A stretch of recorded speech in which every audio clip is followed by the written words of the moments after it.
Laman ng FYP ko, puro na lang cheese dunk. Kaya, naisipan ko naggagawa tayo ng cheese dunk. Pero dito lang sa bahay. Lagyan natin ng butter sa kawali. Tunawin lang natin yan tapos ilagay na natin yung all-purpose flour. Kung gusto nyo na mas malapot na cheese sauce, dagdagan nyo na lang yung all-purpose flour. Tapos ay halu-haluin na lang hanggang sa mag-combine ang butter at yung flour.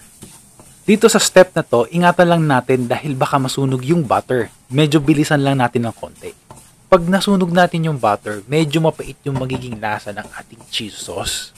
Ang next step natin dito ay gagamit tayo ng fresh milk o kaya naman ng evaporated milk. Dito sa atin, ginamit natin is yung evaporada. Isang buong lata yung ginamit natin dito pero dahan-dahan lang yung paglagay. Tapos habang nilalagay mo siya, unti-unti natin iniikot or hinahalo. Gumamit pala tayo dito ng quick melt para quick melt yung cheese natin. Dahan-dahan nga lang ako dito maghalo dahil maliit lang yung lutuan na ginamit natin. Gumamit tayo dito ng cheese powder para additional flavor at color sa ating cheese dunk. Halu-haluin lang natin sila hanggang sa ma-dissolve lahat ng cheese powder. At pwede na yun. Kung nakulangan ka sa color, okay lang naman magdagdag. Wala namang problema yun. You know? Diba? Halos walang pinagkaiba. Tapos na natin lutuin yung cheese. Kaya try na natin siya. Ito yung cheese dunk. Yan. Try na natin dito sa binili kong burger. Diyan lang sa Angel's Burger.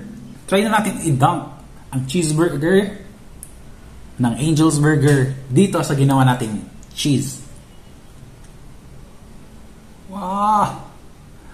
Sayang, no? Wala kasi akong ibang lagayan.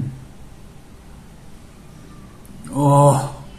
Diba? Parang parehas na parehas din, no? Mas mura pa. At higit sa lahat, mas marami pa. Tara, subukan na natin.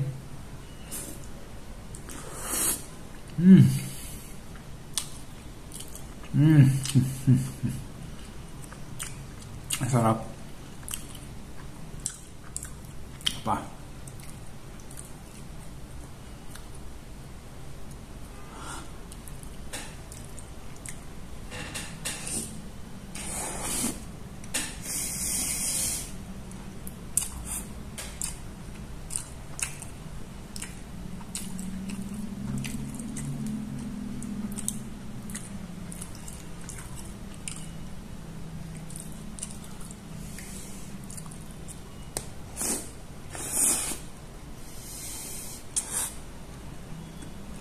Try naman natin dito sa cheesy hotdog ng Angel's Burger. Buy one, take one, parehas ng binili ko.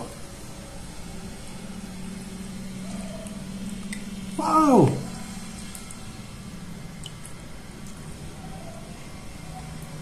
Yun, no? Pa!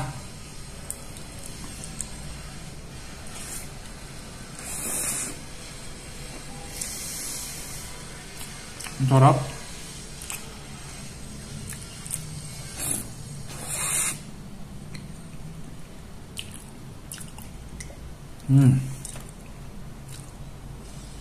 Sarap.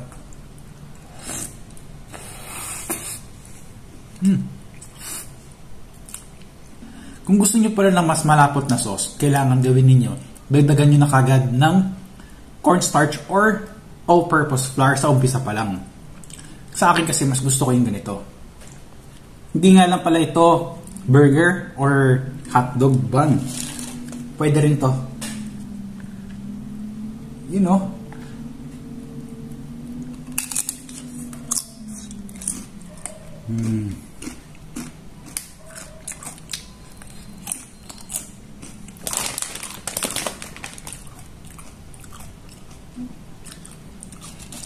ito yung natirang tortilla. Meron pa kami kaya.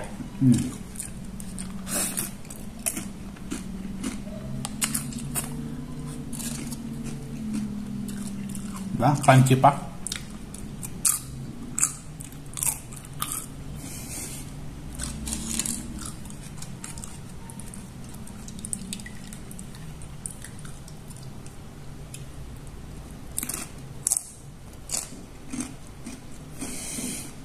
Ayun lang, sana nakatulong ako sa inyo kung paano gumawa ng cheese dunk sa loob ng bahay ninyo.